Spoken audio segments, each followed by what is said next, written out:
Hi,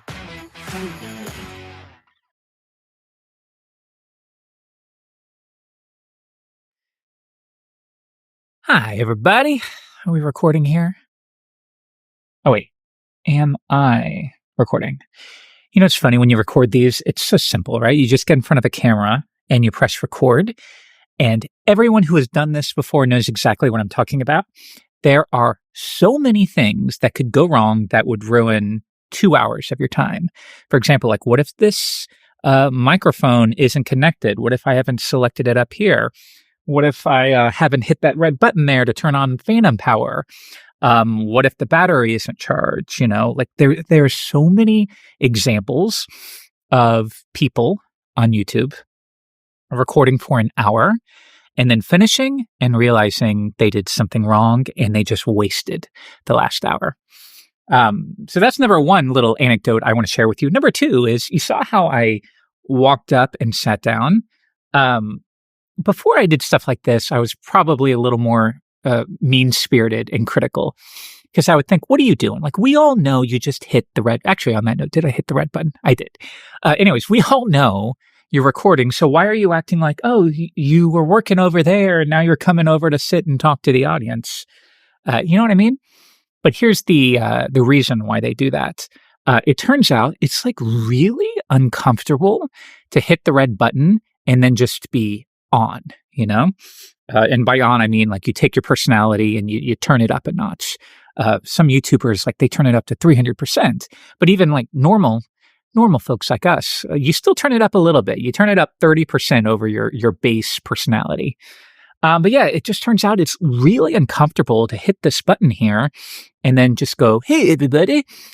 So people end up doing weird things like that where they act like they're doing something else and then they turn to the camera. One thing I do for Laracasts, I'm typing and then I turn because it just feels a little bit more natural than hitting the red button and then action and you have to turn it on. Okay, anyways, just weird YouTube anecdotes. Tell me what you think of this. The stories we tell ourselves. I think this is going to be the title for this episode. It has occurred to me in recent years, there have been these little stories that I tell, and you probably have your own versions, that we repeat almost like a mantra in our head. And I'm not sure it does us any good. I can think of so many examples where this mantra actually did quite a bit more harm than good. And I'll give you a couple examples. In my late 20s, I'm in my late 30s now, which is sad, by the way. It goes by really quick. 40 comes fast. For all of you in your 20s, trust me, 40 comes fast. Anyways, in my late 20s, I had this horrible back pain. It was like a real problem. I would have situations like when I was working on Laracasts, I couldn't sit at my desk like this because it hurt so badly. And I would even limp sometimes if it was especially bad. I would limp to the couch and I would do my day on the couch, like laying down because it hurt so much. And I don't think the couch was doing me any good either. And also because of my back pain, I wasn't exercising like I should have been, which exacerbated it even more, is my point. But yeah, I would talk to my family and my mom, and I would say, like, this back pain is really bad. I don't know if I need to go to the doctor. And she would say, yeah, her family just has horrible backs. And I think she's probably right. It's probably genetic. But here's the problem. I heard that, and I would just repeat it. Like, yep, I'm just one of those people. My family, we have bad backs. And I didn't do anything about it. And I lived with it for a long time.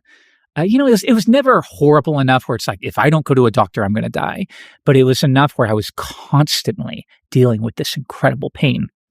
And then one day, I just solved the problem after years to the point that now my back is perfect. And even when I'm kind of hunched over right now, when I work, I hunch over like a little goblin, but no problem. Like my back is perfect. And I'll tell you how I did it, but it's exactly what you would have guessed you should have done, right? And here's my entire point. I didn't solve the problem because I kept telling myself this story that, oh, my family has bad back. So why even bother? And this is the problem with those stories. They give us permission to not push forward, right? They give us permission to not do anything. It gives us permission to be stationary, is maybe my point. All right, so how did I fix the back problem? Hit the pause button and just guess. Like, what would you do if your back was really hurting back here? And assuming it wasn't a very serious genetic structural problem. But if not that, what would you guess? Hit pause. Okay, here's the answer. You would probably lose a bit of weight because weight can affect things. Yes, check. You should probably strengthen your back somehow. Maybe start doing crunches and build your way up. Try to do a 10-minute plank, set a goal. You're going to start with a 1-minute plank, and then next week you're going to do a minute and 15 seconds, and then a minute 30, and you're going to work your way up to 10 minutes if you can. And then exercise a little more, and that's part of it. And you know what? That completely, 100% absolutely solved the problem. And I'm happy that it's fixed now, but yeah, I just keep coming back to like this idea of, I didn't have to live with that horrible back pain all of those years. I didn't have to give myself permission to not solve the problem, And I can think of so many areas in my life where I wonder, like, if I had just not told myself this mantra, whatever it happens to be, if I hadn't told myself these stories about who I am, for better and for worse, then where would I be today? I'll give you another example.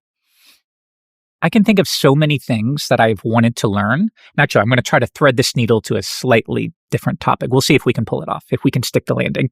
There have been so many things that I've wanted to learn over the years that I just haven't done. And I think the reason is not laziness, because I don't feel like a lazy person, but a lot of it stemmed from this idea of like, you got to go all in. It's maybe it's like 80s, 90s idea of like, if you're going to do this, you do it all the way. And that's from a movie. What movie is that from? If we do this, we do it all the way.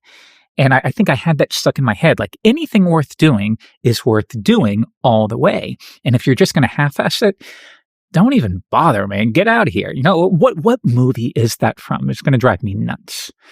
If we do this, we do it all the way. I can't remember. I'm going to find the clip and then I'm going to share it with you right here. Just thinking maybe trying for my high school equivalency here. You helped a couple fellows with that. I don't waste time on losers, Tommy. I ain't no goddamn loser. You mean that? Yeah.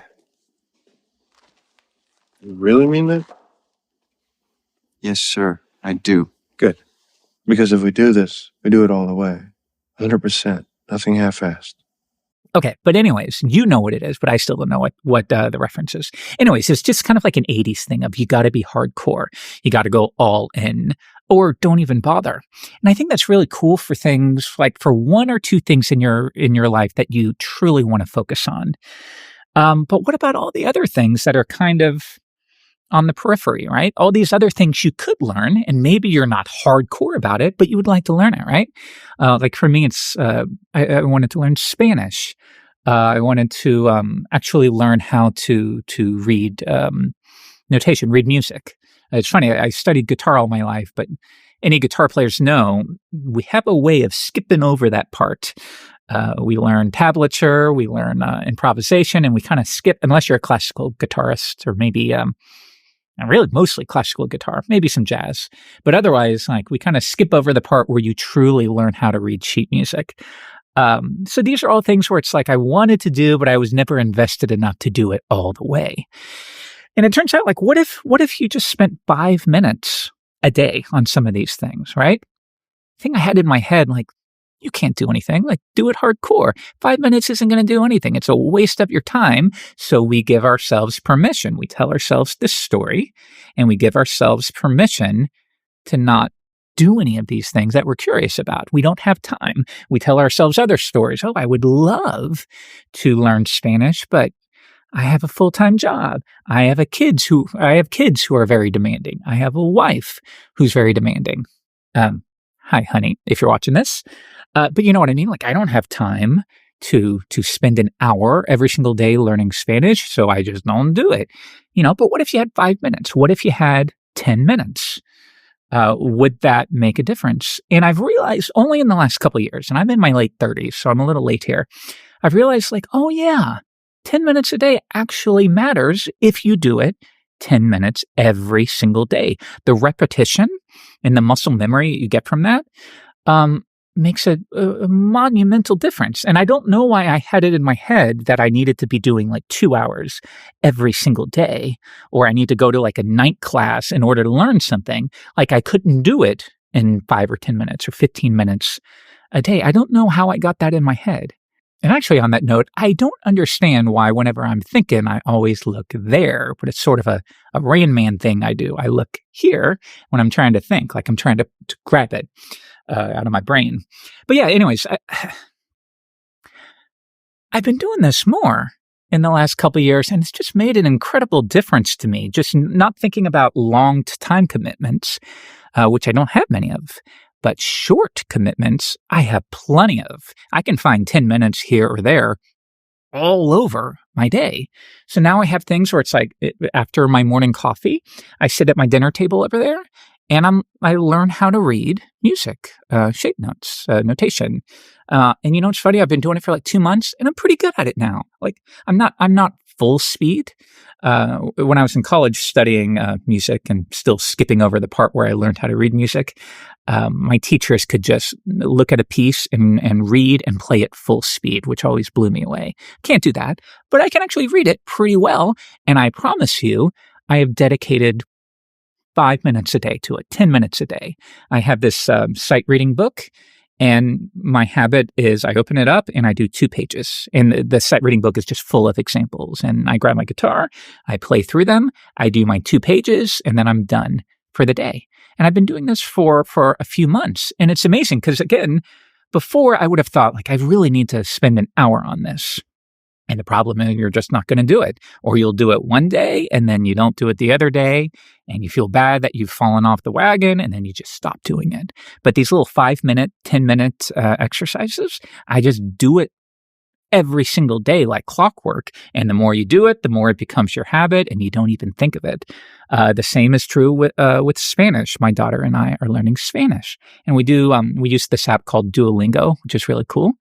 We do our little 5-minute exercise. And it's amazing how if you do it consistently every single day, it just sticks in your head almost better than if I was doing a 2-hour night class once a week. I really do think these 5-minute bursts actually benefit us quite a bit more. I've talked about this before.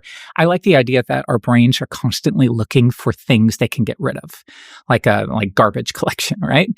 We haven't used that in a long time. We can go ahead and erase it. And that's why sometimes you couldn't tell me what you ate for dinner 5 days ago, you know? Because like you don't need it. Your brain can delete that information.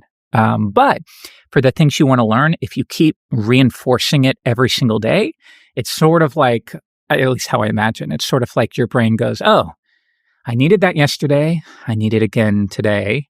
And then tomorrow, I need it tomorrow. I better hold on to this information. I better convert this into long-term memory or something like that. And it really does make a wild difference.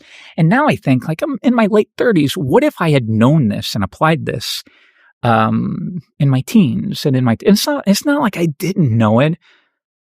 I just didn't apply it. Like I don't think I accepted that 5 minutes or 10 minutes a day would actually make a difference in any meaningful way. So I told myself this story that don't bother. Just focus on a couple areas that you are truly passionate about and don't worry about anything else. And I think it really did me a big disservice.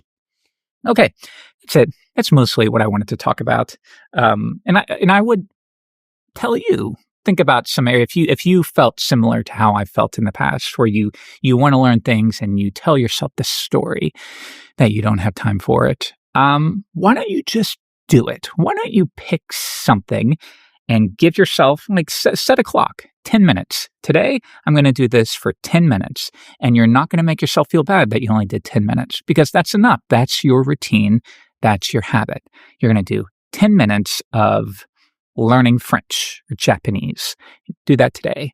And then tomorrow, you're going to do 10 minutes. And if 10 minutes is too much, do 5 minutes and just do it as an experiment. How much can you actually learn if you spend 5 minutes a day?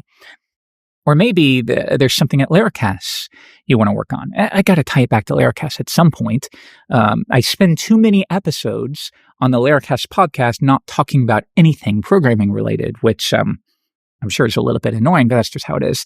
Anyways, maybe there's a course you want to work on at Laracast, but you don't have the time to work through a 4-hour course. But you do have the time to work through like one video, which is 7 or 8 minutes long.